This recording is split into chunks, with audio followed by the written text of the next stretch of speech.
за општинскиот буџет. Сега рачунајте, сметајте дека сите тие проекти прават заштеда на пари. Затоа што ако ги добиеме средствата од друго место, нашите пари кои што се собираат од граѓаните, од даноците, ќе се финансираат за други проекти кои што се битни за општината. Тука сега доаѓа вашето прашање.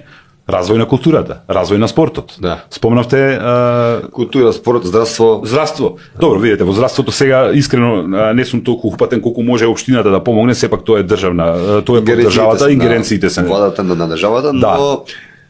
Јас се надевам на отворена соработка со владата, да не смета дека не сме град кој што не припаѓа во Македонија, да си ги преземат своите одговорности и да се работи.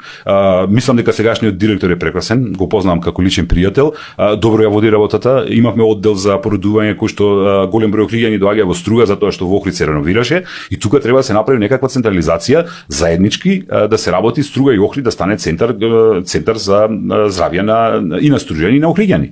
Инаку нема логика ако не соработуваме заедно. Ние сме едно, сепак треба некоја да има блиска соработка. Зошто да не и прекогранично, например со Поградец.